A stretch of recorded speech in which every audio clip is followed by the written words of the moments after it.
Bonsoir à tous. Public Sénat vous propose une édition spéciale. Nicolas Sarkozy doit s'exprimer lors d'une allocution radio-télévisée dans moins d'un quart d'heure. Un message consacré à la situation internationale. Le président doit en profiter aussi et sûrement pour faire des annonces concernant un changement au sein du gouvernement. Vous pourrez bien sûr suivre cette intervention en direct sur notre antenne avec nos invités. Nous allons bien sûr commenter, décortiquer cette annonce, mais tout de suite, place aux quelques informations que nous avons en notre possession. Selon les dernières rumeurs, et c'était attendu, Michèle Alliot-Marie, elle, définitivement quitte le gouvernement. Elle a démissionné cet après-midi. Et c'est Alain Juppé qui la remplace, vous pouvez le voir sur l'antenne actuellement. Il était jusqu'alors ministre de la Défense. Brice Hortefeux quitterait lui aussi le gouvernement et deviendrait conseiller de l'Élysée. Surprise, c'est l'ancien secrétaire général de l'Élysée, Claude Guéant, qui devrait le remplacer au ministère de l'Intérieur. Et pour remplacer Alain Juppé au ministère de la Défense, eh bien, c'est Gérard Longuet, président du groupe UMP au Sénat, qui prendrait ce portefeuille. Lui qui avait été déçu lors de l'ancien remaniement, c'était il y a 3 mois. Voilà qui est fait. Normalement, Gérard Larcher devrait l'annoncer aujourd'hui dans un communiqué. Le président du groupe UMP au Sénat prend le ministère de la Défense. Nous avons des invités sur notre plateau que je vais vous présenter dans quelques secondes. On va tout de suite se retourner vers Gilles Leclerc, le président de Public Sénat. Bonsoir Gilles. Bonsoir. Qu'est-ce qu'on peut dire premièrement sur peut-être l'allocution du président de la République attendue dans à peu près 10 minutes? Oui, je pense qu'il faut rester prudent encore ce soir, tant que ces annonces ne sont pas officielles, et vous avez raison d'employer le conditionnel, parce que plus que le jeu de chaises musicales, ce qui est en jeu, sans jeu de mots, c'est probablement plus la diplomatie et l'image de la France. Et c'est probablement sur ces thèmes-là que Nicolas Sarkozy entend communiquer ce soir. En effet, devant l'accélération des événements dans cette partie du monde, l'image de la France aujourd'hui est abîmée. Donc aujourd'hui, Nicolas Sarkozy va en tirer les conséquences. Mais c'est un chef de l'État qui va prendre de la hauteur tout à l'heure, dans quelques minutes, qui va s'exprimer. C'est d'abord ça qu'il faut bien mesurer, bien comprendre. La seule information officielle, c'est en effet la démission de Michèle Alliot-Marie. Ça, c'est le seul acte, je dirais, officiel. Et on attend d'une minute à l'autre peut-être un véritable remaniement. Est-ce qu'il sera annoncé par le secrétaire général toujours actuel de l'Élysée, Claude Guéant? Vous savez, on peut très bien aussi avoir un remaniement annoncé uniquement demain avec un message et un discours fort de Nicolas Sarkozy dans quelques minutes. En tout cas, Gérard Larcher, le président du Sénat, qui félicite à l'instant, dans un communiqué, la nomination de Gérard Longuet, qui le félicite chaleureusement. Je vous présente les invités que nous avons avec nous sur ce plateau. Virginie Leguet, bonsoir. Bonsoir. Vous êtes journaliste politique au magazine Paris Match. C'est tout à fait ça. Patrick Roger, bonsoir. Journaliste pour le quotidien Le Monde et spécialiste aussi de la chose parlementaire. Vous pourrez nous raconter un petit peu les dessous des cartes. On sait que ça a beaucoup bougé du côté du Sénat, du côté de l'Assemblée. On va voir ça dans quelques instants avec vous. Et enfin, Jean-Daniel Lévy, bonsoir. Bonsoir. Spécialiste des sondages à l'Institut Harris Interactive. Virginie Leguet, peut-être avec vous aussi, on pourrait peut-être commencer par parler de Michèle Alliot-Marie, qui a donc démissionné de son poste. Vous connaissez bien Michèle Alliot-Marie, en tout cas vous l'avez suivie de nombreuses années. Je la connais depuis longtemps, je la connais depuis qu'elle s'est présentée à la présidence du RPR, et d'ailleurs elle a été la seule présidente élue. Je voudrais revenir sur les propos de Gilles Leclerc quand il dit que Nicolas Sarkozy va bien évidemment tirer des conséquences fortes de la situation internationale. Les conséquences sont déjà tirées, en tout cas en ce qui concerne sa décision intérieure. Michèle Alliot-Marie s'en va et Alain Juppé vraisemblablement va la remplacer très vraisemblablement. C'est ça l'acte politique. Après, les considérations du président de la République, certes, elles sont d'ordre plus général, mais l'acte politique est fait, est tiré. Il est posé. On avait un vrai problème de diplomatie française, c'est peut-être ce que va dire le président de la République ce soir, et c'est peut-être pour ça qu'il intervient aussi sur la question de politique étrangère. Bien sûr. Et c'est pour ça que Michèle Alliot-Marie n'avait peut-être pas d'autre choix que de partir. En tout cas, c'est pour ça qu'ils ont fait connaître très vite son départ, pour que ça soit déjà une chose actée au moment où le président va s'exprimer et que le problème soit derrière lui et pas devant. Patrick Roger, un mot sur la politique internationale, sur Nicolas Sarkozy qui va intervenir donc d'ici quelques minutes, je vous le rappelle, et que vous pourrez suivre sur l'antenne, et aussi sur les probables nominations, peut-être ce soir ou demain, comme le disait Gilles Leclerc à l'instant. Le fait de ne pas avoir encore les nominations officielles nous inclinerait plutôt à penser que... Là, on le sait, a priori, Gérard Larcher qui annonce dans un communiqué officiellement la nomination de Gérard Longuet, le président du groupe UMP au Sénat. Vous connaissez bien Gérard Longuet, vous suivez les questions parlementaires depuis de nombreuses années. C'est plutôt un gage pour le ministère de la Défense? De toute façon, lui avait, depuis déjà plusieurs mois, et déjà à l'occasion du précédent remaniement, fait savoir que ce poste l'intéressait. Et il espérait véritablement, il était convaincu même qu'il l'aurait. Au dernier moment, pour des raisons diverses, mais qui tenaient également à ses activités extra-parlementaires, Nicolas Sarkozy ne l'avait pas nommé à ce poste et il en a été fort mari. Il avait une passe d'armes assez importante entre les deux. Il y a une explication correcte mais virile. Je crois qu'il avait dit je vais te casser la gueule. Si vous le dites, Virginie. C'est la petite histoire qu'il a répétée avec beaucoup d'insistance. C'est les propos qui ont été rapportés maintenant. Pas été démentis. Nous n'étions pas entre les murs pour les entendre, mais toujours est-il qu'il avait mal vécu le fait de ne pas être nommé. Bon, cette fois-ci, apparemment, il aurait eu des garanties. Maintenant, tant que ce n'est pas fait, ce n'est pas fait. On va rester prudent. Jean-Daniel Lévy, aujourd'hui, la déclaration de Nicolas Sarkozy, c'est quelque chose que les Français attendaient. Il y a aussi notamment sur la diplomatie française. C'est quelque chose qui intéresse les Français selon vous, selon les sondages que vous avez? On pourrait considérer que les Français se désintéressent de la question internationale. Et en fait, il n'en est rien. Parce que derrière les aspects internationaux, il est question de la France, souvent, et du type de message qu'il est possible de pouvoir exprimer en dehors de nos frontières. On a vu que cet été, lorsqu'il y avait eu une interrogation sur la manière dont la France pouvait se comporter à l'égard des Roms, à l'égard éventuellement des processus de dénationalisation des Français qui avaient commis des actes particulièrement graves, mais qui étaient naturalisés depuis moins de 10 ans, il y avait eu une émotion internationale. Et que cette émotion internationale avait touché les Français parce qu'ils disaient l'image de la France n'est peut-être pas exactement ça. Et on a envie de porter, en dehors de nos frontières, une certaine forme d'image de la France. Nicolas Sarkozy a toujours remonté dans les sondages lorsqu'il a porté haut et fort, selon les Français, l'image de la France. C'était le cas au moment de la crise géorgienne, c'était le cas au moment de la présidence française de l'Union européenne, lorsqu'il y a eu les 10 personnes qui sont décédées en Afghanistan. Et il y a un vrai ressort de l'opinion autour de la manière dont on peut parler de la France en dehors de nos frontières. Si on vous entend bien, le fait que Nicolas Sarkozy, la France et la présidence du G20 est peut-être quelque chose de bon pour les sondages qui sont vraiment en berne pour Nicolas Sarkozy. Vous pensez que ça peut être une remontée progressive? En tout cas, c'est une opportunité formidable pour le président de la République. Et c'est pour ça qu'il a saisi ce soir en s'adressant aux Français? Il y avait un vrai risque avec une image de la France qui soit abîmée pour de vrai ou dans les représentations de la part des Français, que ceci porte fortement atteinte à l'image de Nicolas Sarkozy et donc potentiellement à son potentiel électoral. Virginie Leguet, est-ce qu'il y avait urgence pour que Nicolas Sarkozy s'exprime ce soir alors qu'il a fait une émission de télé il y a à peu près une quinzaine de jours? Je ne sais pas s'il y avait urgence. Il y avait urgence pour régler une question qui était devenue un véritable problème au fil des semaines, mais sa parole a été très abondante il y a peu de temps. Est-ce qu'il fallait qu'il se réexprime de nouveau? Je pense qu'il le fait sous la contrainte. Enfin, c'est pas absolument un calendrier qu'il a lui-même choisi et planifié. Patrick Roger. Oui, ce qui est frappant quand même dans ces remaniements, on en est quand même là, depuis l'élection de Nicolas Sarkozy, au 9e remaniement ou réajustement ministériel. Ouais. Bon, ça fait quand même beaucoup en moins de 4 ans. Surtout que le dernier, c'était il y a 3 mois, il faut le rappeler. Ce qui est frappant, c'est que chacun de ces épisodes se déroule dans des circonstances un petit peu précipitées où on voit le président de la République essayer de courir après l'événement, de rattraper le coup après avoir manqué le coche. Effectivement, le dernier remaniement, rappelez-vous, ça a été 3 mois d'attente, de suspense, etc. pour finalement... oui, presque 6 mois. 6 mois.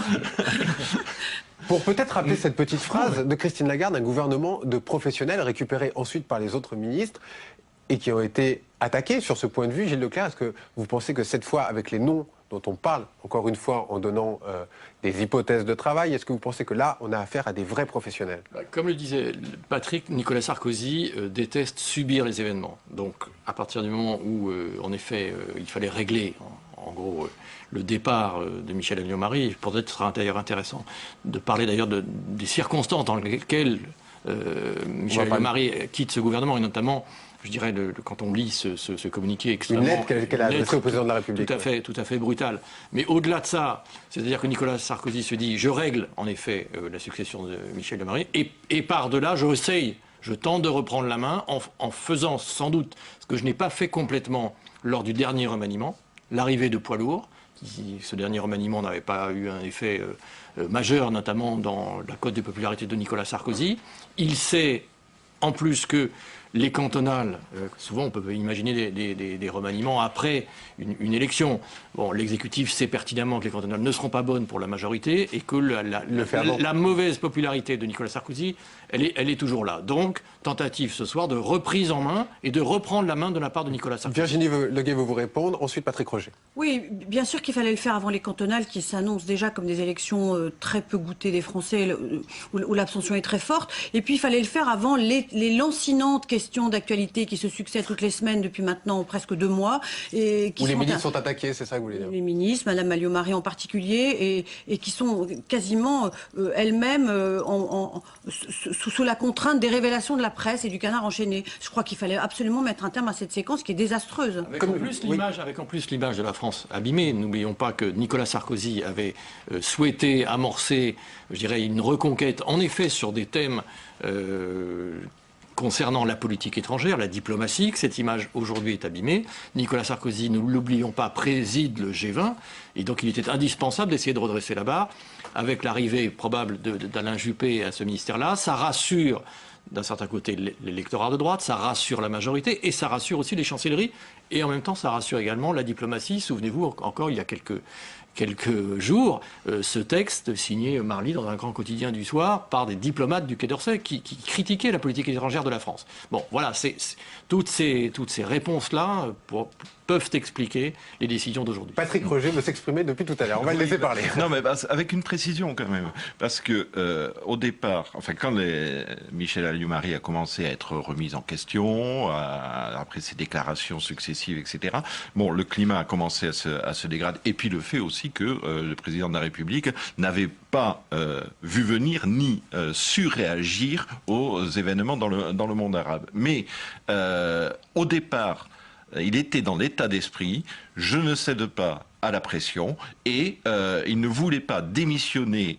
sous la pression Michel Alliot-Marie. Donc, dans son esprit, c'était remaniement après les élections cantonales. Ce qu'il faut voir, c'est que ces dernières semaines, tout s'est accéléré parce que du côté des parlementaires, aussi bien les sénateurs que les députés, et même chez les fidèles de Michel Alliot-Marie, ses amis ou ses alliés, les voix se sont succédées, se sont renforcées pour dire... C'est un point très important. On va aller vite parce que dans à peu près moins de 2 minutes, on va pouvoir entendre Nicolas Sarkozy. Jean-Daniel Lévy veut vous répondre et Virginie Leguet aussi. Alors on va assez vite. Jean-Daniel.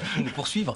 Si on regarde ce qui s'était déroulé au moment des élections municipales de 2008 et au moment des élections régionales de 2010, une partie du peuple de droite s'était abstenue en indiquant qu'il s'agit d'un message exprimé à l'égard de Nicolas Sarkozy, parce que nous avons le sentiment que la manière dont la France est conduite, indépendamment de l'efficacité de l'action, mais sur des aspects de posture, ne nous conviennent pas et ne correspondent pas à nos attentes.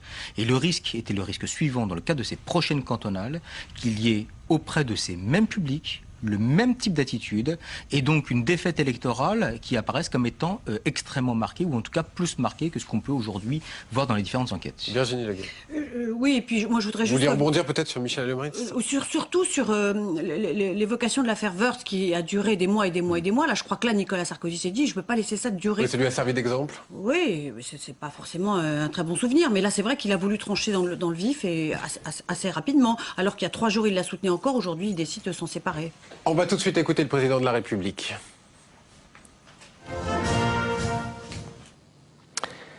Mes chers compatriotes, à peine la plus grave crise économique et financière depuis la Deuxième Guerre mondiale semble-t-elle s'estomper, à peine l'Europe a-t-elle dominé la crise de l'euro, que de l'autre côté de la Méditerranée se produit un immense bouleversement. Certains peuples arabes prennent leur destin en main, renversant des régimes qui, après avoir été au temps de la décolonisation les instruments de leur émancipation, avaient fini par devenir ceux de leur servitude.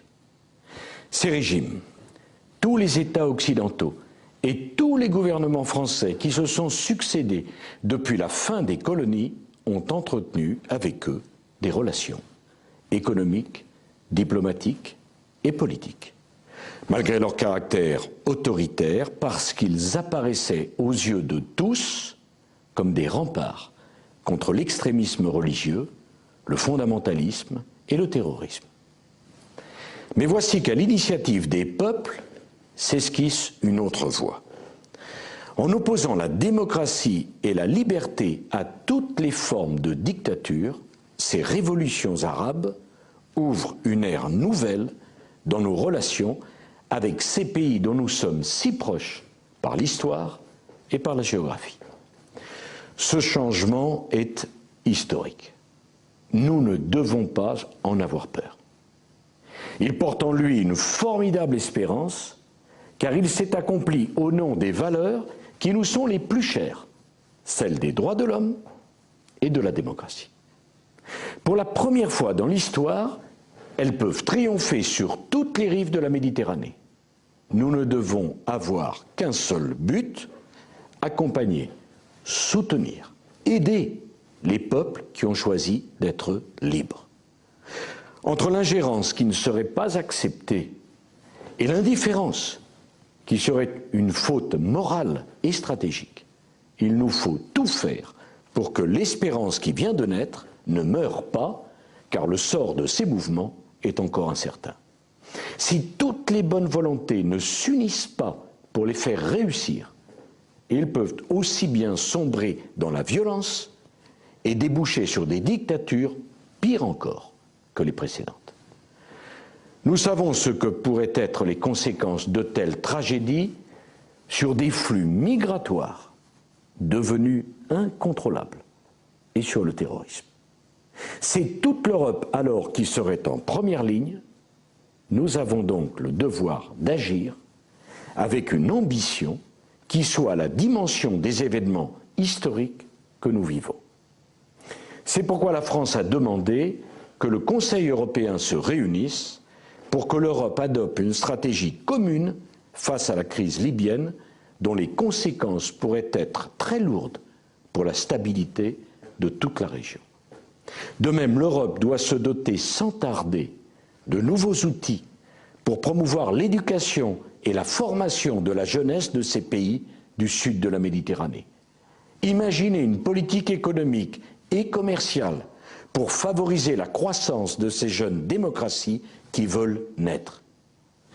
L'Union pour la Méditerranée, fondée à l'initiative de la France le 13 juillet 2008, doit permettre à tous les peuples de la Méditerranée de bâtir enfin une destinée commune. Le moment est venu de refonder cette union à la lumière des événements considérables que nous vivons. La France fera des propositions en ce sens à ses partenaires. Mon devoir de président de la République est d'expliquer les enjeux de l'avenir, mais tout autant de protéger le présent des Français. C'est pourquoi, avec le Premier ministre François Fillon, nous avons décidé de réorganiser les ministères qui concernent notre diplomatie et notre sécurité. Alain Juppé, ancien Premier ministre, homme d'expérience, qui a déjà exercé ses fonctions avec une réussite unanimement reconnue, sera ministre des Affaires étrangères. Pour le remplacer au ministère de la Défense, j'ai choisi Gérard Longuet, lui aussi homme d'expérience. J'ai souhaité dans le même temps confier la responsabilité de ministre de l'Intérieur et de l'Immigration à Claude Guéant, qui m'a accompagné depuis 9 ans dans toutes les responsabilités que j'ai exercées, en particulier au ministère de l'Intérieur, dont il connaît tous les rouages et dont il a occupé tous les postes de responsabilité. Ainsi, les fonctions régaliennes de l'État se trouveront-elles préparées à affronter les événements à venir dont nul ne peut prévoir le déroulement. Mes chers compatriotes, c'est mon devoir de prendre les décisions qui s'imposent quand les circonstances l'exigent. Je connais vos attentes, qui sont grandes, à juste titre. Je me suis engagé à moderniser la France pour que notre modèle survive à tous les changements si brutaux de ce début du XXIe siècle. Pour obtenir les résultats que vous attendez et que nous obtiendrons, je me dois de ne faire prévaloir aucune autre considération que le souci de l'efficacité et de l'intérêt général, dans le choix de ceux auxquels sont confiées les plus hautes responsabilités de l'État. Dans ces circonstances si troublées, la nécessité du rassemblement de tous les Français autour de nos valeurs républicaines est plus nécessaire que jamais. La peur, l'affrontement, l'exclusion n'ont jamais permis de préparer l'avenir, au plan international comme au plan national. À l'inverse, le refus de voir les réalités en face exacerbe les tensions. Mes chers compatriotes, vous pouvez compter sur ma détermination et sur mon engagement. Vive la République et vive la France. Assisté à l'allocution du président de la République, Nicolas Sarkozy, et donc c'est officiel, nomination de Claude Guéant au ministère de l'Intérieur, Alain Juppé au ministère des Affaires étrangères et bien sûr au ministère de la Défense on va le répéter ensemble. Ministère de la Défense, donc Gérard Longuet, qui était le président du groupe UMP ici au Sénat. Et annoncé un petit peu avant, dans un communiqué, par le président du Sénat, Gérard Larcher. C'est une première qu'un président décide lui-même et annonce lui-même la nomination de ses ministres? Décidément, Nicolas Sarkozy ne nous ménage aucune surprise. Et en ce qui concerne notamment les remaniements, cette fois-ci encore, bon, c'est quand même assez extraordinaire. C'est le président de la République qui vient au journal télévisé, s'inviter par le biais d'une allocution, mais pour annoncer un remaniement ministériel. Bon, franchement, ça ne s'est jamais vu dans l'histoire de la Ve République. Alors que, encore une fois, un certain nombre de responsables de l'UMP attendaient de lui qu'il prenne maintenant de la hauteur, qu'il se dégage en quelque sorte de la cuisine quotidienne, eh bien c'est lui qui met le tablier et qui fait les annonces lui-même. Virginie Leguet, il prend même la place du secrétaire général de l'Élysée, quoi. Et pour vous, c'est quoi? C'est le symbole que Nicolas Sarkozy veut reprendre la main, ou tout simplement qu'il n'a pas les équipes pour pouvoir le faire et qu'il le fait tout seul dans ces cas-là? Il a tout à fait les équipes pour pouvoir le faire. Claude Guéant est encore secrétaire général de l'Élysée. Et en général, c'est le secrétaire général de l'Élysée qui annonce... Traditionnellement. Absolument. Est-ce que c'est la rupture, l'hyper-président qui ne peut plus s'empêcher d'être encore hyper-président et qui annonce lui-même ses changements d'équipe? Je ne sais pas. En tout cas, c'est vrai que c'est un peu étrange. Il ne peut pas être à la fois dans le désir de faire une allocution plan très large et en même temps dans le plan très serré qui est d'annoncer ces 3 changements de poste. Je trouve que c'est un peu contradictoire. Gilles Leclerc, il y a quelque chose que vous avez retenu de fondamental dans ce que vient d'annoncer le président de la République? On est plutôt sur une accélération, c'est-à-dire, on le disait tout à l'heure, il ne faut pas oublier que Nicolas Sarkozy souhaitait absolument amorcer la reconquête dans l'opinion, notamment sur le plan international, notamment avec l'opportunité de présider le G20. C'est ce qu'il a fait ce soir en liant en fait une séquence politique qui était compliquée pour lui, avec entre guillemets les affaires Michel Alliot-Marie et quelques autres. Et en même temps, Nicolas Sarkozy, il faut quand même s'arrêter 2 minutes dessus, essaye également sur le plan international de reprendre un petit peu la main à partir d'une France dont l'image a été un petit peu abîmée ces dernières semaines, notamment en faisant un véritable appel à l'Europe, à l'Union européenne, à une Europe qu'on a quand même très très peu entendue dans le concert international. Peut-être à refonder l'Union pour la Méditerranée. Il y a 2 choses, Europe et Union pour la Méditerranée. N'oublions pas que l'Union pour la Méditerranée, c'est une idée de Nicolas Sarkozy. Donc en fait, voilà mes projets, voilà mon ambition, voilà ce que je vais faire. Maintenant, il faut des acteurs de premier plan pour pouvoir remplir cette tâche. Donc Alain Juppé, on l'a dit tout à l'heure, cela rassure. Gérard Longuet, qui est un politique pur, à la Défense, il n'y a pas de souci. Donc c'est un gouvernement, on avait dit d'ailleurs lors du dernier remaniement, un gouvernement de combat, un gouvernement très politique. Quand vous alignez Fillon, Juppé, Longuet, Guéant, Hortefeux, la pré-campagne de Nicolas Sarkozy a d'ores et déjà commencé.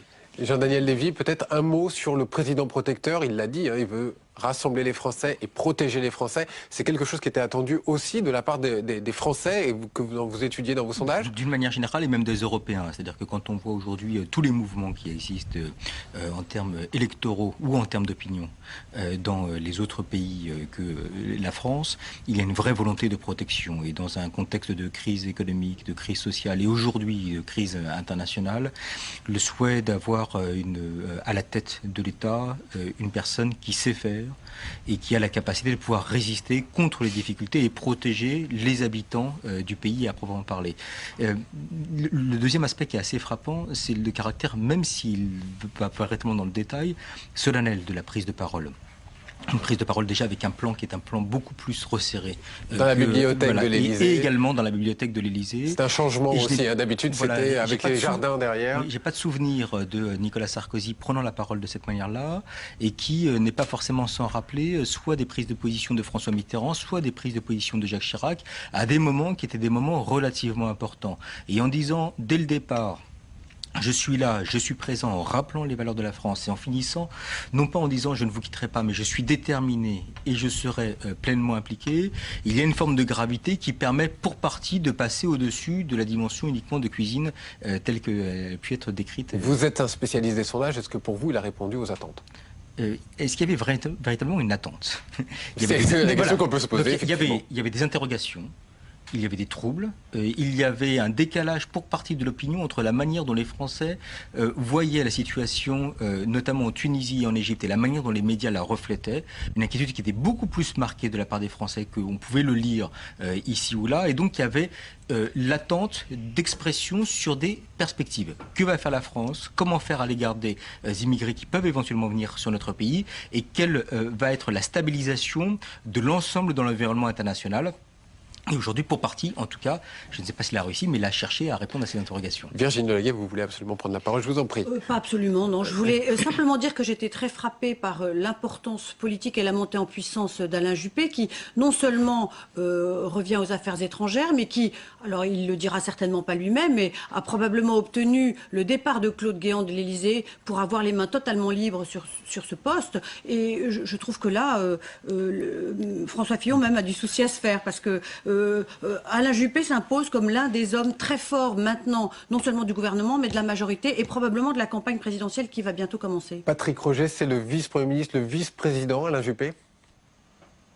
Des thèmes qui ont été employés dans des journaux il y a quelques jours, qui ne veulent peut-être pas dire grand-chose, mais qui symbolisent le fait qu'il ait une vraie présence. Non, mais absolument, incontestablement, aujourd'hui, il devient le troisième pied du trépied, Sarkozy, Fillon, Juppé. Il est pratiquement à ce niveau-là. Il est un facteur d'équilibre, ce qui montre bien que jusqu'à présent, et maintenant encore, le duo Sarkozy-Fillon est toujours en permanent déséquilibre. Ils ont du mal à marcher sur leurs deux jambes, c'est ça que vous voulez dire? Voilà, et il a fallu en rajouter une troisième. Gilles Leclerc. Peut-être pour compléter ce que vient de dire Patrick, c'est que avec cette série de nominations qui sont des poids lourds politiques, on peut peut-être imaginer que, je dirais un peu contre sa nature, mais je dirais dans un souci tactique et stratégique d'avant-campagne, qu'on assiste à une évolution de Nicolas Sarkozy prenant résolument un peu de hauteur. Même s'il met en place un dispositif, il annonce une ambition sur l'Europe, l'Union pour la Méditerranée, il ne faut pas oublier également... Il a parlé beaucoup des flux migratoires aussi. Qui préside le G20. Bon... probablement que le vrai patron de la diplomatie, ça sera effectivement maintenant, c'est clair, Virginie le disait tout à fait, Alain Juppé, et non plus le secrétaire général de l'Élysée qui sera Hortefeux, qui a en plus un profil beaucoup plus politique que international. Donc ça signifie que, par exemple, c'est ce que disait Jean-Daniel tout à l'heure, c'est que l'exemple même de l'image un peu mitterrandienne qu'a cherché peut-être à occuper un peu ce soir Nicolas Sarkozy, elle est juste. Souvenez-vous, l'amorce de la reconquête de François Mitterrand pour le second mandat, en effet, avec une image protectrice, qui se voulait en tout cas protectrice, et très campée sur une image internationale avec du recul et de la hauteur. C'est peut-être ça qui est nouveau ce soir. Prends exemple sur François Mitterrand, c'est ce qu'on peut conclure de votre propos. Mais Nicolas Sarkozy a beaucoup et regarde beaucoup les campagnes de ses prédécesseurs, et notamment celle-là. On peut parler un petit peu, Patrick Roget, de Gérard Longuet. Que va-t-il se passer pour le Sénat, pour le groupe UMP au Sénat? Il y a des sénatoriales, des élections très importantes dans très peu de temps. Est-ce que vous pensez que ça peut changer la donne? C'est peut-être ce qui freinait la volonté de Nicolas Sarkozy de nommer Gérard Longuet au gouvernement, parce que il y a effectivement cette échéance-là des sénatoriales, et c'est difficile de préparer le groupe, sachant que ça va être un résultat très très serré. Donc Longuet était quand même faisait bien le boulot. Il tenait les troupes. Et il tenait il passait bien réellement la rampe auprès de l'ensemble des des cours à peu près. En plus, ça fonctionnait bien avec Larcher. Bon. Là, il va falloir procéder à un troisième remaniement à la tête du groupe UMP, puisque après Henri de Reincourt, maintenant c'est Gérard Longuet qui s'en va. Il est probable, dans cette situation, on est maintenant à peine à 8 mois des élections sénatoriales. Il faut quelqu'un d'expérimenté qui connaisse bien toute la machine électorale. Celui qui semble le mieux placé pour succéder à Gérard Longuet, c'est Jean-Claude Gaudin. Je crois qu'il avait également envie d'occuper cette fonction.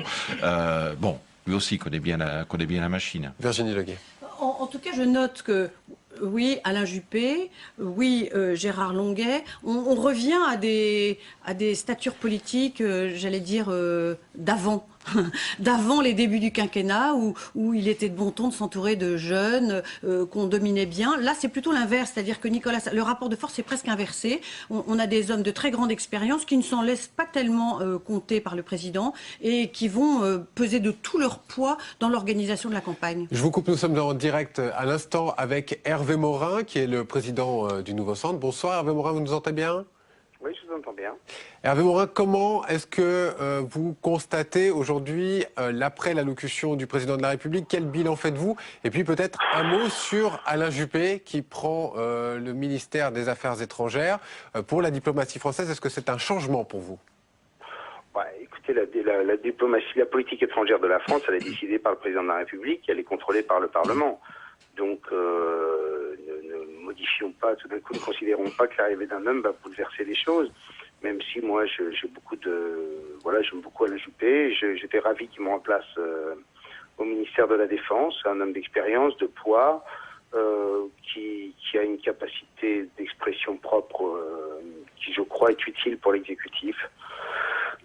Donc c'est bien, Juppé. Voilà. Et est-ce que pour vous, c'est un gouvernement de combat qui est en train de se préparer? Gouvernement de combat, vous savez, je sais pas, il y a 3 mois, vous m'avez pas expliqué que c'était aussi un gouvernement de combat, non? Je sais pas, on vous pose la question, vous avez l'air... Non, mais je vous pose la question, et on m'a dit qu'il y a 3 mois, c'était un gouvernement de professionnels, non? C'est pas ça? C'est pas ce que vous disiez. Nous, on ne faisait que commenter ce que les ministres disaient à l'époque. En tout cas, je vous rappelle les propos de Christine Lagarde, c'est elle qui avait employé le mot de professionnel. Il me semblait que Michèle Alliot-Marie était vécue aussi comme une femme d'expérience, qui ayant exercé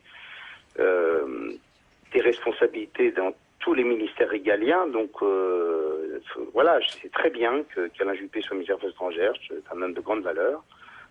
Mais voilà, il faut aussi rester dans la mesure. Un mot peut-être, Hervé Morin, sur Michèle Alliot-Marie qui quitte ses fonctions, qui a démissionné.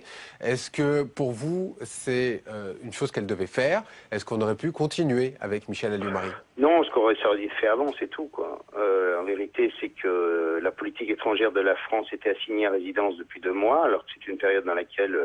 le ministère des Affaires étrangères aurait dû faire le tour des capitales arabes, participer et soutenir les pays dans leur transition démocratique, porter la voix du Maghreb et la volonté de ces nouveaux dirigeants au sein de l'Union européenne pour que nous participions efficacement à cet énorme effort de reconstruction.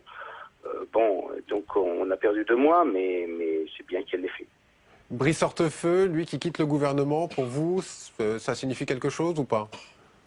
Écoutez, j'ai des relations d'amitié avec Brice Hortefeux qui me font dire que il ne doit pas être aussi peiné que cela. Merci beaucoup Hervé Morin, merci d'avoir été en direct avec nous. Virginie Leguet, je vous ai coupé tout à l'heure dans votre intervention. Oui, je trouve que Hervé Morin est très sévère avec Michèle Alliot-Marie. Il a l'air de dire qu'elle était disqualifiée d'entrée, ou en tout cas dès qu'on a su qu'elle était en Tunisie à l'occasion des vacances de Noël. Oui, je suis pas sûre que... Elle a fait des excuses, elle s'est très mal expliquée, elle s'est emberlificotée dans des mauvaises explications, tout ça est vrai, mais je suis pas sûre qu'il faille être si sévère que ça avec elle. Vous trouvez qu'on a été sévère, Gilles Leclerc? Tout le monde, peut-être même la presse, est-ce qu'il y a un mea culpa à faire? Non, mais là je pense que le problème n'était plus pour Nicolas Sarkozy le problème de Michel Alliot-Marie. C'est-à-dire qu'en effet, la défense n'a pas été bonne. Et il y a une accélération de l'actualité, une pression médiatique qui devient une pression politique énorme. Donc là, ce soir, Nicolas Sarkozy en tire les conséquences, et pour lui et pour l'image de la France, quel que soit, je dirais, un petit peu les événements. Virginie tout à l'heure parlait de l'affaire Woerth, s'il y a une affaire Woerth. Bon, on en est là aujourd'hui, c'est-à-dire que maintenant, il y a une telle exigence de l'opinion publique avec une telle pression médiatique qu'il faut trancher, et trancher vite, même si quelquefois c'est brutal, c'est difficile. Il y a peut-être une chose également qu'on pourrait ajouter, je suis un petit peu étonné que Hervé Morin ne l'ait pas souligné, c'est que c'est quand même un gouvernement qui devient encore un peu plus UMP. On aurait pu lui poser la question. J'ai pas l'impression qu'Hervé Morin va beaucoup s'y retrouver dans ce gouvernement. Il y a pas pour l'instant. Il y aura peut-être quelques secrétaires d'État dans les jours qui viennent, mais il n'y a pas de l'arrivée de centristes forts. Bon, c'est un gouvernement très très UMP avec des personnalités tout à fait respectables. Gouvernement il n'y a très pas de parité UMP non plus. Une femme de moins aussi au gouvernement. Absolument. Jean-Daniel Lévy, vous vouliez intervenir. Il y avait la comparaison avec Woerth se limite à une vraie difficulté de rapport à l'opinion. C'est que les Français ne demandaient pas la démission d'Éric Woerth. Ils considéraient que c'était une affaire qui était une affaire privée et qui n'avait pas d'incidence sur la manière dont il pouvait conduire sa mission de ministre, tandis que pour Michel Alliot-Marie, il y avait la perception pour les Français que le fond politique était touché, était heurté, et dans ce contexte-là, qu'il y avait la volonté de la part des Français de voir Michel Alliot-Marie quitter le gouvernement. Donc il y avait une pression également de l'opinion qui était une pression vraiment différente et exprimée de manière assez nette, même sur l'image qui pouvait exister concernant la structuration de Nicolas Sarkozy. Et vous l'expliquez par quoi, cette volonté des Français? Mais c'est que, d'une manière générale, il y a une séparation entre ce qui relève du public et ce qui relève du privé. Et ce qui touchait Éric Woerth correspondait aux yeux des Français, non pas de l'exercice en tant que ministre, mais beaucoup plus comme étant une partie de sa personnalité à caractère privé et qui n'avait pas d'incidence sur la manière dont il pouvait se comporter en tant que ministre.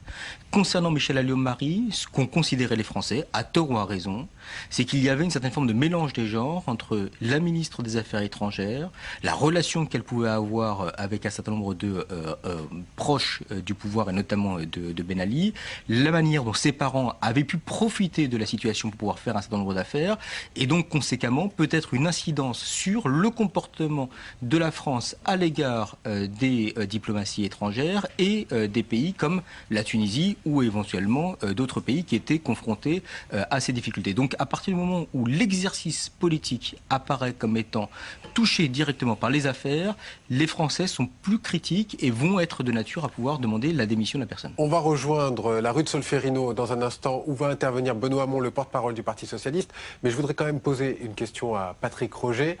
Claude Guéant. Claude Guéant qui fait son apparition en tant que ministre de l'Intérieur. Il quitte l'Élysée où il était... Beaucoup question, en tout cas, de son travail souterrain. Aujourd'hui, il est en pleine lumière. Est-ce que ça va changer quelque chose pour Nicolas Sarkozy? Il était déjà ministre de l'Intérieur bis, donc maintenant... Et des Affaires étrangères aussi. Voilà, maintenant il est ministre de l'Intérieur officiel. En fait, il fait que traverser la rue. Le ministre de l'Intérieur, c'est quand même un poste clé, surtout dans les périodes électorales. Donc... Claude Guéant, homme de confiance, homme sûr. Nicolas Sarkozy peut estimer que de ce côté-là, pas de souci. Alain Juppé, homme d'expérience, côté diplomatie, pas de souci. Hortefeux à ses côtés. Bon, c'est un gouvernement de campagne électorale. On est rentré dans la campagne électorale, Virginie Le Guem. On est tout à fait rentré dans la campagne électorale et je crois que... Ce faisant, Nicolas Sarkozy répond au souhait même d'Alain Juppé, qui n'a cessé de faire comprendre depuis qu'il est revenu qu'il était prêt à intervenir, à lancer des débats, à pousser les feux sur certains sujets, et qui là se retrouve aux premières loges pour le faire.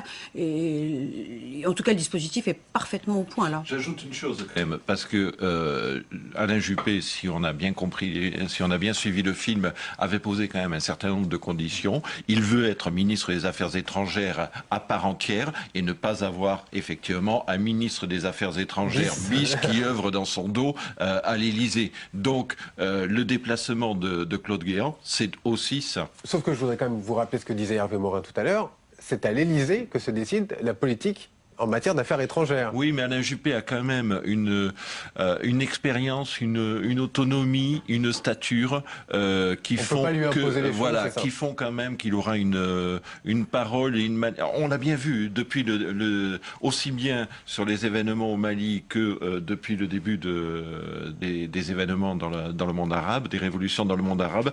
Il a fait entendre, et il était de fait celui qui exprimait le plus clairement un certain nombre de positions de la France. Et c'est justement là qu'était le problème à Lyon-Marie, c'est que Nicolas Sarkozy lui-même est apparu comme ne prenant pas la mesure des événements et des révolutions dans le monde arabe. Des événements qui continuent, on le rappelle encore, aujourd'hui en Tunisie et bien sûr en Libye. Gilles Leclerc. Oui, il y a peut-être un autre aspect aussi qu'il ne faut pas négliger, c'est aussi la séquence Dominique Strauss-Kahn.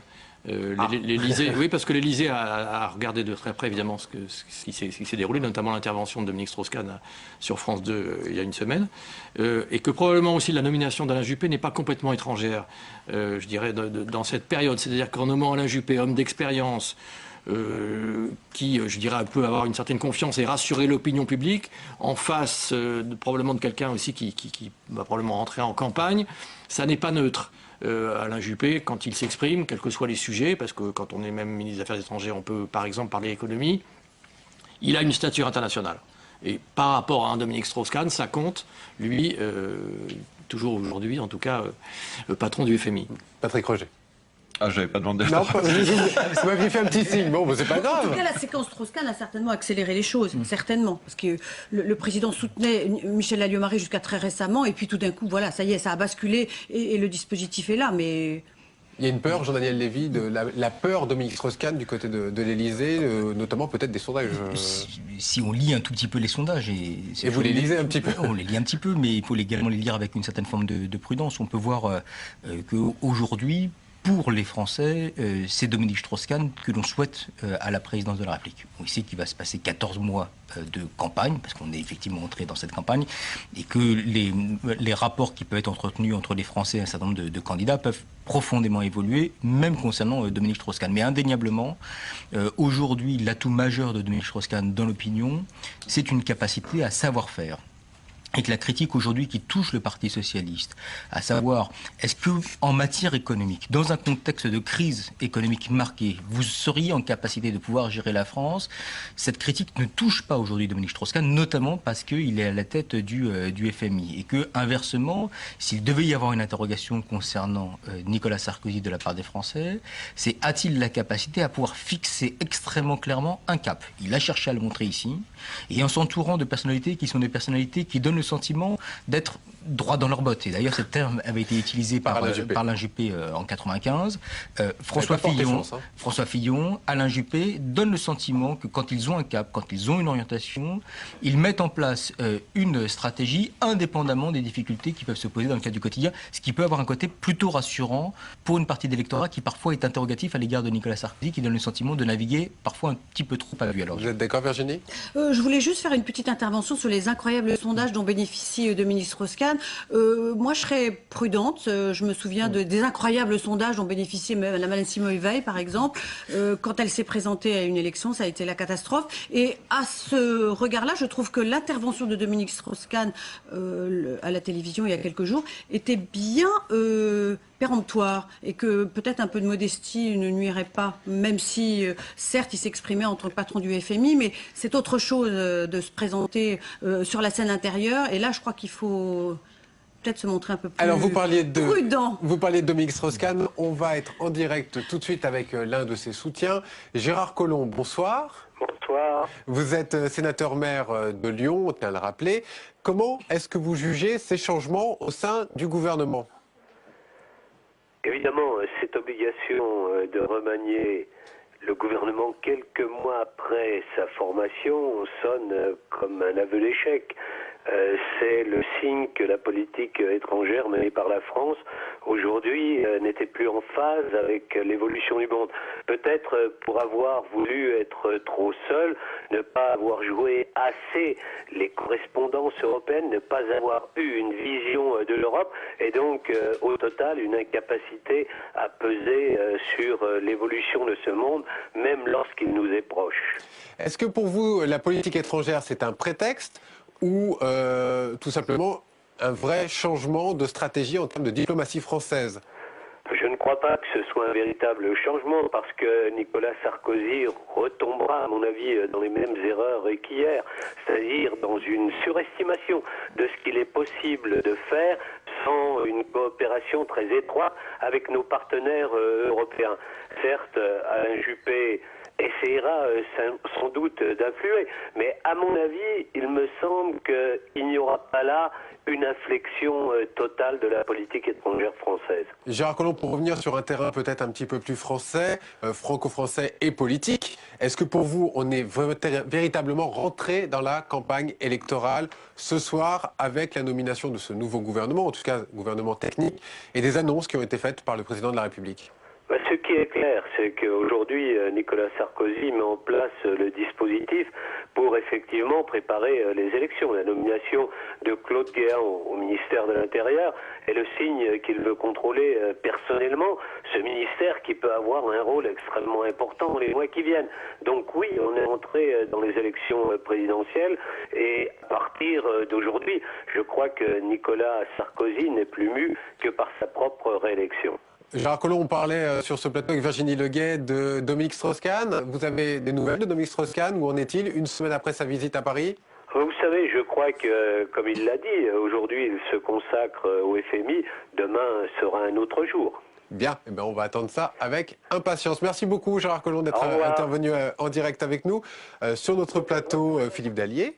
Bonsoir, vous êtes sénateur apparenté UMP de Seine-Saint-Denis.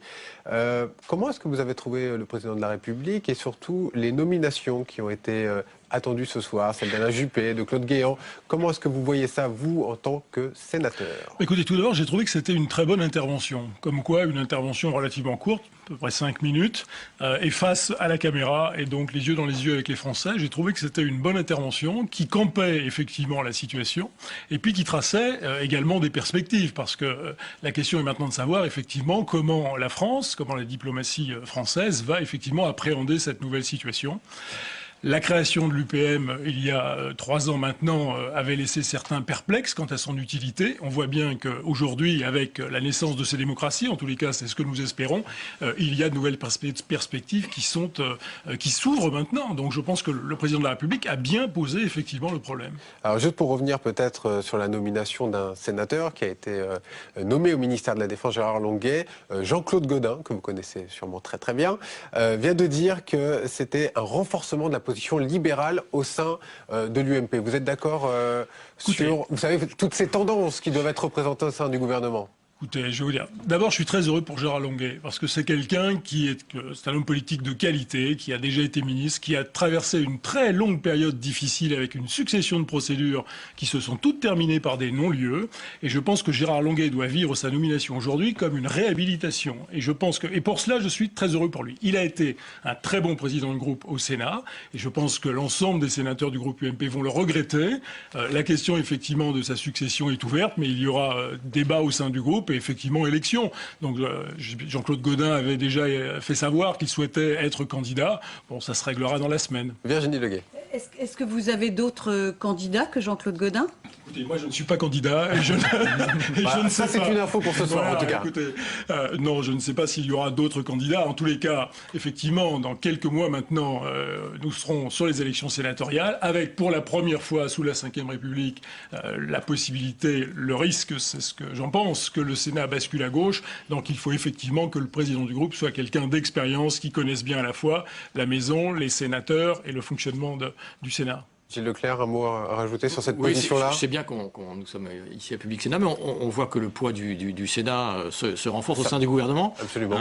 Henri Drincourt, Michel Mercier, Gérard Longuet, donc ce sont des personnalités qui renforcent le gouvernement. Donc ça n'est pas neutre non plus. C'est pour ça aussi que la nomination du remplaçant de Gérard Longuet sera à regarder de très près. Il y a une personne dont on a peu parlé ce soir, mais qui a quand même été reçue par Nicolas Sarkozy avec plusieurs coups de téléphone. C'est notamment notamment Jean-Pierre Raffarin, Absolument. Qui compte beaucoup. qui aurait peut-être aimé aussi, peut-être lui, revenir au gouvernement. Ça n'est pas le cas ce soir. Peut-être pèsera-t-il un petit peu plus au Sénat, notamment, Voilà, sur en tout cas le une question qu'on peut se poser. On va essayer quand même de refaire un petit point. Il est 20h35 ici, nous sommes en direct et je veux vous rappeler quand même les changements importants au sein du gouvernement. Michèle Alliot-Marie a donc quitté le gouvernement, elle a démissionné et c'est Alain Juppé qui la remplace au ministère des Affaires étrangères.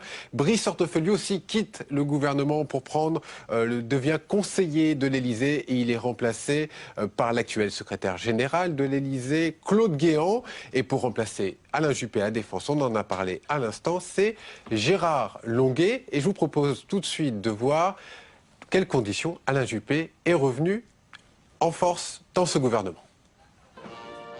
Ce n'est plus un retour, c'est un triomphe. Alain Juppé remplace Michèle Alliot-Marie et endosse ainsi le costume du sauveur de la diplomatie française. Une nomination au goût de revanche pour le maire de Bordeaux, qui est passé par une interminable traversée du désert après sa condamnation dans l'affaire des emplois fictifs du RPR, suivi d'un exil d'1 an au Canada. Depuis son entrée au gouvernement, l'actualité le propulse en avant. Juppé est partout, sur le terrain, dans les médias. Depuis le début des révolutions arabes, il commente et analyse, faisant presque figure de ministre des Affaires étrangères bis. Pendant que Michèle Alliot-Marie s'enfonce dans les ennuis, Juppé prend son envol. Lui qui a refusé de revenir au Quai d'Orsay lors du dernier remaniement, a fini par imposer ses conditions, la fin d'une diplomatie court-circuitée par les conseillers de l'Élysée.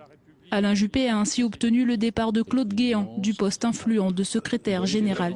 À peine 100 jours pour devenir le nouveau pilier du gouvernement, au risque d'éclipser François Fillon. François Fillon, justement, on va en parler. Virginie Leguet, où est passé François Fillon?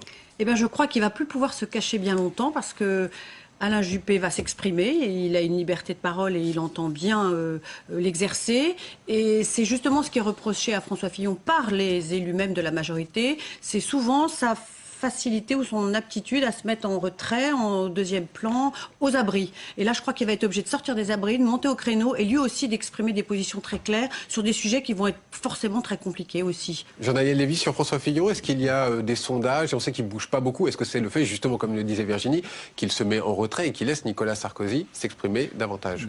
C'est peut-être un risque aussi. Certains se demandaient si à l'issue du dernier remaniement, il n'y avait pas un nouveau président de la République qui serait François Fillon et un Premier ministre qui serait Nicolas Sarkozy. Donc on a vu que ces pronostics étaient des pronostics qui avaient été entièrement déjoués.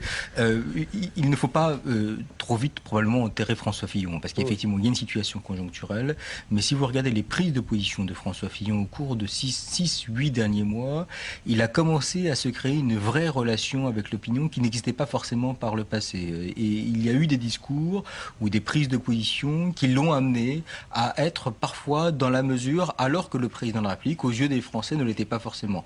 Cet été, au moment du débat sur la sécurité, lorsqu'il y avait eu un débat qui était un micro-débat, mais qui avait pour partie marqué les Français sur quelle est l'indépendance ou la raison d'existence même d'un pays comme le Luxembourg, et plus récemment, lorsqu'il y a eu notamment des atermoiements sur la politique au niveau international, des prises de position de François Fillon qui lui ont permis à chaque fois de prendre un petit peu de hauteur. Donc effectivement, la séquence actuelle n'est pas forcément la séquence qui lui est la plus favorable, mais quoi qu'il en soit, si l'on regarde sur le long terme, il a commencé à se créer une vraie relation avec l'opinion. Je vais donner la parole à Gilles Leclerc dans quelques secondes, mais nous sommes au téléphone avec Marc-Philippe Daubresse. Bonsoir Marc-Philippe Daubresse. Bonsoir. Vous êtes secrétaire général adjoint de l'UMP. Quel bilan faites-vous de la déclaration ce soir de Nicolas Sarkozy, tout d'abord sur la politique internationale, et puis évidemment tous ces changements au sein du gouvernement? Écoutez, je crois que plus important que le remaniement, c'est le discours qui a été prononcé qui est essentiel, puisque moi, je considère que c'est un des discours les plus importants du quinquennat, après celui qu'il avait fait sur la crise économique qui allait nous tomber dessus à Toulon. Il a là un discours qui est comment la France peut affronter le choc des civilisations qui est devant nous, après les violentes secousses qui ont eu lieu dans les pays du pourtour méditerranéen. Et je pense qu'il a tracé une nouvelle feuille de route tout à fait essentielle, notamment en remettant l'Union pour la Méditerranée au centre de l'agenda européen et en prévoyant de demander un Conseil européen sur la question. Marc Daubresse, on l'a dit tout à l'heure sur ce plateau, c'est Jean-Daniel Lévy qui le précisait. Effectivement, dans les sondages, les Français attendaient beaucoup sur la politique internationale.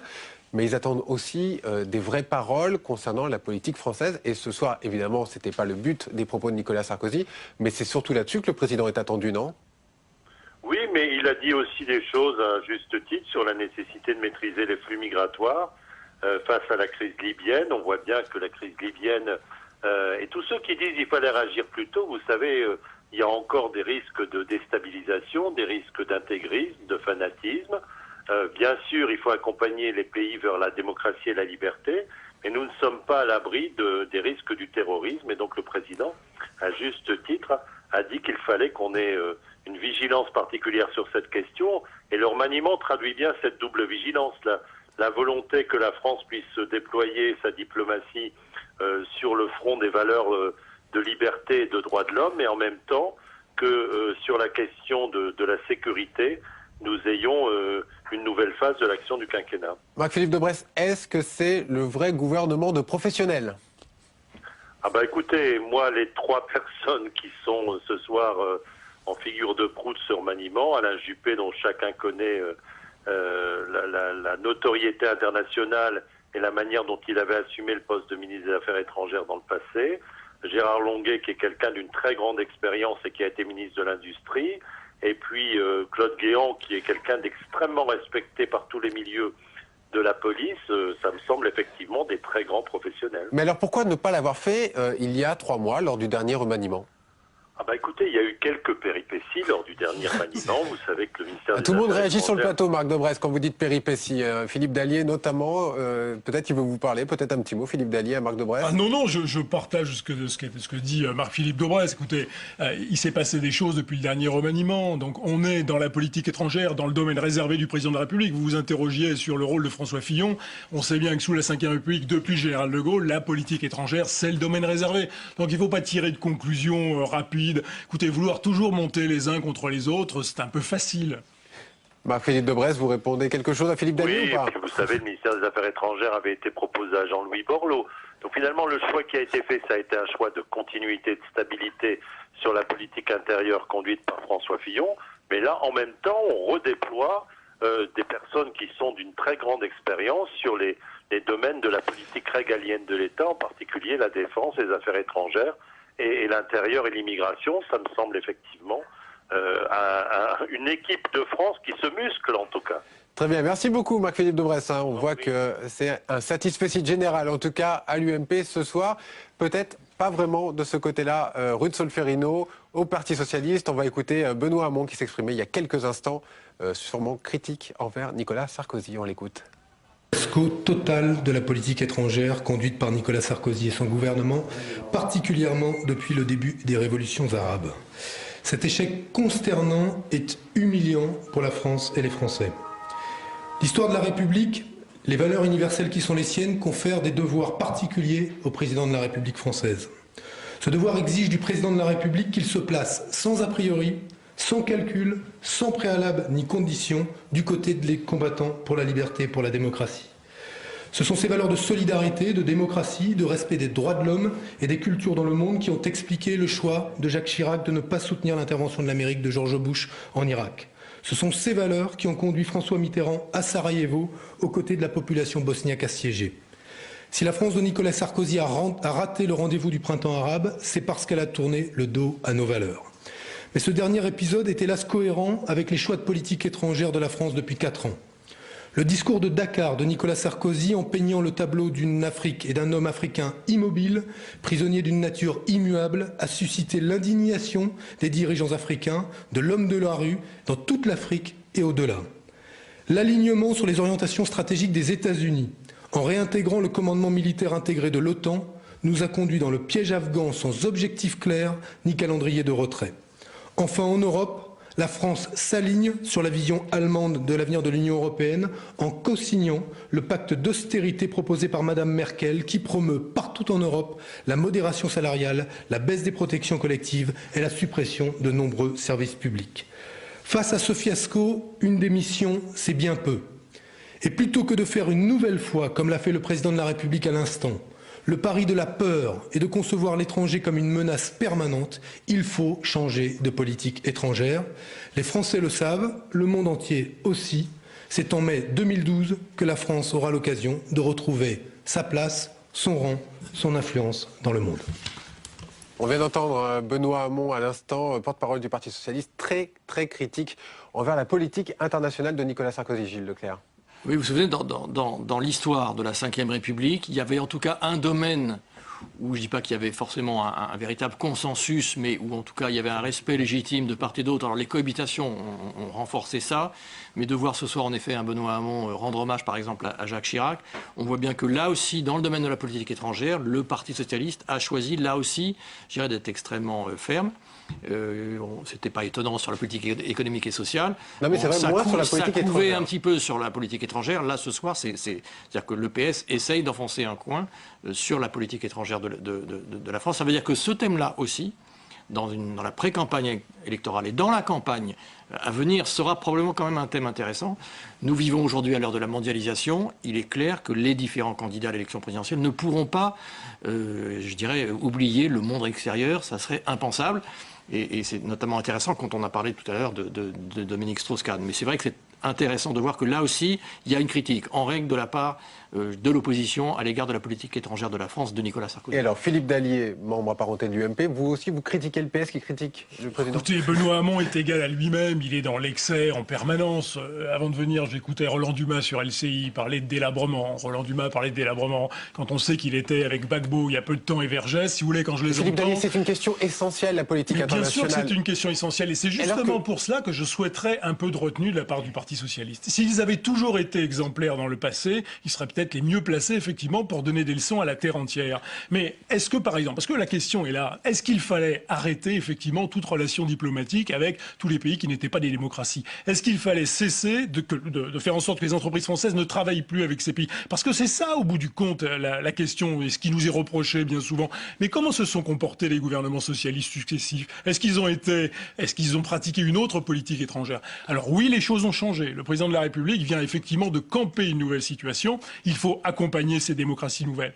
Et vouloir faire croire, comme Benoît Hamon, qu'il n'y a pas de risque derrière pour l'Europe, bien évidemment qu'il y a un risque si les choses tournaient mal. Bien évidemment, et on l'a bien vu, que des centaines de milliers de jeunes n'ont qu'une envie, c'est de franchir la Méditerranée et de venir en Europe. Est-ce que nous avons la capacité de les accueillir? Comment allons-nous régler le problème? Ces questions, il faut qu'elles soient posées. On ne peut pas être dans le dogmatisme. Tout le monde, il est beau, tout le monde, il est gentil au Parti socialiste. Et en face à l'UMP, on n'aurait que des gens qui ne pensent qu'à rejeter les autres. C'est une caricature de la réalité. Il faut regarder les choses en face, aider ces pays, mais en étant conscient des difficultés. Question très importante, Gilles Leclerc l'a abordé tout à l'heure, ce sera une question essentielle pour les prochaines élections présidentielles notamment. Jean-Daniel Lévy, quel est votre avis en tant que sondeur ? En tant que sondeur, c'est qu'il est souvent question de la France. Et à travers la politique internationale qui est menée, c'est qui sommes-nous et avons-nous ou pas un message à exprimer au niveau du reste du monde. Le fait qu'il y ait dans la mémoire collective le discours à l'ONU qui a été tenu par Dominique de Villepin sous l'impulsion de Jacques Chirac est un événement extrêmement marquant pour les Français parce qu'à leurs yeux, la France a pu s'exprimer et a pu exprimer un certain nombre de valeurs auxquelles elle pouvait être attachée. Et si en plus elle permettait de contester une certaine forme de suprématie au niveau international aux États-Unis, ça ne heurtait pas profondément les Français. Donc, Jean-Daniel Lévy, juste une question. Gilles Leclerc le disait tout à l'heure très justement. Il y avait un consensus souvent entre la droite et la gauche sur les questions de politique internationale. Là, il y a une rupture. Est-ce que ça peut marquer aussi une rupture par rapport aux Français? Probablement que le Parti socialiste a fait l'analyse que le G20 était une formidable opportunité pour Nicolas Sarkozy de reconquérir l'opinion, notamment sur les points qui étaient les points sur lesquels il était le plus en difficulté, à savoir la stature présidentielle. On voit à travers la manière dont il s'est exposé, la bibliothèque, le plan serré, le format relativement court, que Nicolas Sarkozy a voulu être empreint d'une certaine forme de gravité dans sa prise de parole, et que le Parti socialiste cherche justement à le déstabiliser sur cette nouvelle posture. N'oublions pas d'ailleurs que le Parti socialiste, depuis janvier, fait semaine après semaine une campagne pour que Michel Alliot-Marie parte du gouvernement. Et cette campagne n'avait pas été menée lorsqu'il s'était agi d'Éric Woerth. Je vous coupe parce que nous sommes au téléphone avec le président du Sénat. Bonsoir, Monsieur Larcher. Bonsoir. Bonsoir. Une nomination peut-être qui va vous faire sourire, qui va vous faire plaisir, celle de Gérard Longuet au ministère de la Défense. Vous êtes fier ce soir d'envoyer un sénateur au ministère de la Défense? Je suis d'abord heureux que Gérard Longuet soit nommé à un tel poste parce que que chacun connaît, j'allais dire, les qualités de Gérard Longuet comme président de groupe. Il les a montrées. Nous avons travaillé vraiment d'une manière extrêmement forte ensemble, à des moments importants pour le Sénat. En même temps, il a assumé, j'allais dire, un Sénat assez autonome, avec sa personnalité. Mais je crois que dans ce ministère régalien essentiel qu'est le ministère de la Défense, Gérard Longuet va pouvoir exprimer les grandes qualités de l'homme d'État qu'il est. Et on le disait tout à l'heure sur ce plateau, il y a quand même maintenant beaucoup de sénateurs qui sont au sein de ce gouvernement. C'est peut-être une satisfaction aussi pour le Sénat. Je crois que c'est aussi la reconnaissance du rôle et de la place que joue le Sénat, mais la qualité des sénateurs. Quand on voit le travail que Philippe Richert conduit pour les collectivités territoriales, Michel Mercier, et ça n'a pas été facile pour lui au cours de ces semaines comme garde des Sceaux, eh bien, je dois dire que je suis heureux de la contribution du Sénat au gouvernement de ce pays à un moment, et l'intervention du président de la République avec, j'allais dire, la hauteur de vue qui convenait, a bien marqué les enjeux qui étaient devant nous, enjeux internationaux, enjeux forts, avec des conséquences nationales, des interrogations de nos concitoyens. Voilà pourquoi je pense que Gérard Longuet, dans cette équipe gouvernementale, va apporter à l'équipe gouvernementale beaucoup de choses. Alors on sait que Gérard Longuet, il tenait aussi beaucoup le groupe UMP ici au Sénat. Selon vous, qui incarnerait maintenant le mieux la présidence du groupe UMP? Ben écoutez, il va être de la responsabilité de chacun des sénateurs du groupe UMP de choisir leur président, un président qui naturellement s'inscrira un peu dans la continuité de l'action conduite par Gérard Longuet. Mais ça, c'est un sujet qui sera traité par les sénateurs eux-mêmes, dans un groupe qui maintenant, j'allais dire, a vraiment l'habitude du débat, et c'est très bien comme ça. Et comment vous constatez le fait qu'aujourd'hui au Sénat, le débat monte, et la puissance que représente le Sénat comme peut-être un levier presque d'opposition, même quand il s'agit de la majorité parlementaire? Pas d'opposition, de faire entendre sa voix, parce que notre majorité, elle est diverse, elle est riche, j'allais dire, de sensibilité. Je crois que c'est une des chances, et on l'a vu sur un certain nombre de textes qui vont depuis la loi pénitentiaire en passant par la réforme hospitalière, par la réforme des collectivités territoriales, par des textes comme les textes qui portent sur la sécurité, sur la liberté. Je crois que le bicamérisme, c'est deux chambres, et deux chambres qui sont complémentaires l'une de l'autre. Avec ces changements au sein du gouvernement, Monsieur Larcher, est-ce que vous considérez que c'est un gouvernement qui est déjà en pré-campagne, voire totalement en campagne électorale? C'est d'abord un gouvernement qui doit gouverner, et donc assumer ce qui se passe dans le monde à un moment de grande mutation, et d'ailleurs de grande espérance, pour une partie du monde qui peut et doit cheminer vers la démocratie. Et je crois que le président de la République a bien montré ce soir la responsabilité de la France et de l'Europe tout entière dans ce chemin sûrement difficile vers la démocratie. L'importance aussi du concept de l'Union pour la Méditerranée, peut-être plus que jamais, alors que de l'autre côté de la Méditerranée, il y a une aspiration pour la démocratie. L'Union pour la Méditerranée n'a jamais eu autant de nécessité. Il fallait le rappeler ce soir. Merci beaucoup, Monsieur le Président. Merci, Gérard Larcher, d'être intervenu en exclusivité sur Public Sénat. Merci, bonne soirée à vous, Virginie Leguet. Est-ce que vous y a un petit mot que vous pouvez rajouter peut-être par rapport au Sénat, par rapport au sénatorial qui arrive et à l'influence du Sénat? Certes, Gérard Longuet donnait l'impression d'extrêmement bien tenir le groupe. Est-ce que son départ, qui a l'air d'être une très bonne nouvelle pour les sénateurs et pour le président du Sénat, ne fragilise pas toutefois l'état de la majorité à l'approche d'élections qui pourrait peut-être faire basculer le Sénat à gauche? Philippe Dallier. D'abord sur le terme tenir le groupe. Écoutez, je pense pas qu'il était. Mais non, mais c'est vrai, vous avez raison, c'est un peu désobligeant. Oui, et les sénateurs n'ont pas besoin d'être tenus, ils se tiennent. Je crois qu'au Sénat, on a parfois une approche un peu différente de celle de l'Assemblée nationale, parce que cette maison travaille à un rythme différent, bien que nous examinions les mêmes textes. Il y a peut-être plus de recul, on parle de la sagesse des sénateurs. En tous les cas, ce groupe travaille et souhaite faire entendre sa voix sur les différents textes qui nous sont soumis, et parfois le Sénat prend effectivement des positions discordantes perdante par rapport à l'Assemblée nationale. Mais c'est tout l'intérêt d'avoir effectivement 2 chambres pour ce Parlement. Donc il ne faut pas nous le reprocher. Et à mon sens, le groupe continuera à travailler avec un nouveau président, comme il l'a fait, avec son indépendance et en voulant effectivement affirmer sa voix et sur les différents sujets. Je ne vous le reprochais pas. Je m'interrogeais sur les risques que le Sénat avait de passer à gauche lors des prochaines sénatoriales et sur l'état dans lequel était le groupe majoritaire aujourd'hui. Ça, voulez-vous, le corps électoral, il a été d'abord quasiment figé avec les élections municipales de 2008. Il changera encore un peu avec les élections cantonales de mars. Donc, vous savez, l'influence de l'élection du président du groupe sur le résultat du mois de septembre, elle est quand même relative. Maintenant, il y a un travail de terrain à faire. C'est ce que les sénateurs sont en train de faire. Et vous serez en campagne dans peu de temps. On peut peut-être revenir sur François Fillon. Tout à l'heure, on s'est interrompu pour lancer en direct les événements. Peut-être, Gilles Leclerc, un mot encore sur le Premier ministre. Oui, parce qu'on voit que l'actualité va très vite. On disait il y a un instant, lors du dernier remaniement, on déclarait qu'il y avait un rééquilibrage entre Matignon et l'Élysée. Et là, en fait, on assiste à quelque chose d'un petit peu nouveau, c'est qu'au fond... les personnes les plus en vue de ce gouvernement, Nicolas Sarkozy certes, François Fillon, et maintenant l'apparition d'un troisième homme qui est quand même Alain Juppé. Tout ça n'est pas tout à fait neutre.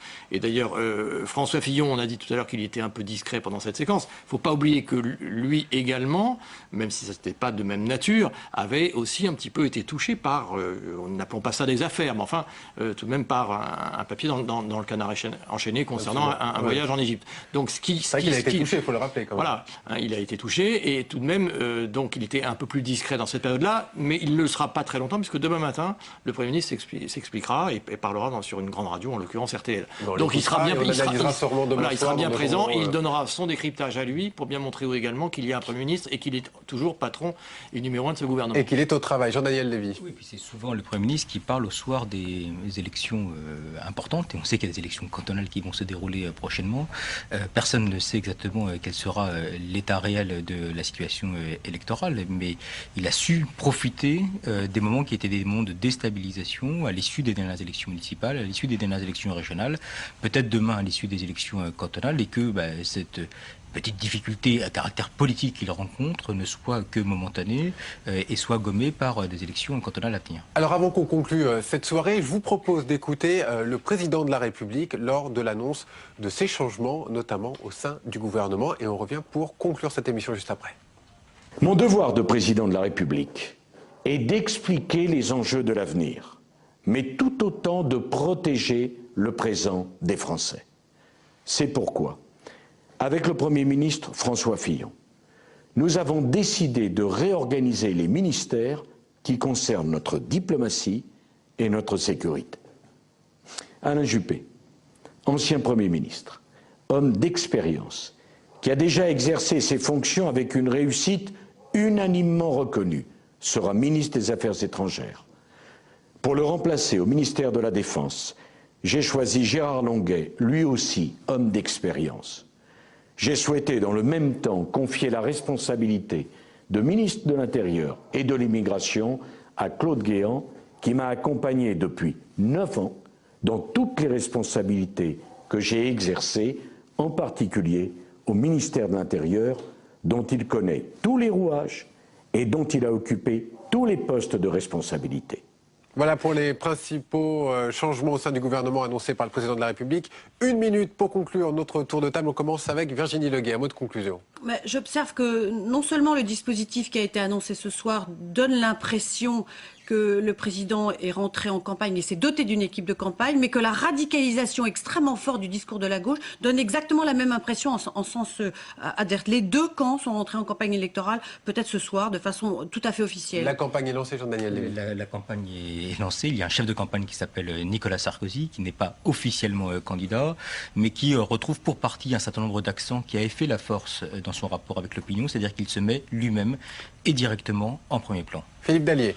Écoutez, le président de la République l'a dit, une page de l'histoire du monde est en train de se tourner, et c'est cela qui est important, et elle concerne des pays qui nous sont très proches, des pays avec lesquels nous sommes très liés. C'est cela qui compte, comment affronter cette nouvelle phase de notre histoire commune. Sortons des politiques de la politique politicienne et des petites querelles stériles. C'est l'avenir de la France qui est en jeu. Prenons un peu de hauteur, Gilles Leclerc. Oui, c'est Nicolas Sarkozy qui va s'efforcer de prendre un petit peu de hauteur, mais ça n'est pas neutre. C'est évidemment pour l'image de la France. La France sera un des thèmes de campagne pour 2012, et c'est également Nicolas Sarkozy qui a visiblement choisi de laisser son gouvernement gouverner, même si évidemment il sera à la manœuvre, mais il va essayer de prendre un petit peu de hauteur pour tenter de reconquérir cette opinion, avec un gouvernement en ordre de bataille. Ordre de bataille, c'est le mot de la fin. On décrypte tout ça évidemment demain sur Public Sénat à 19h, à 22h.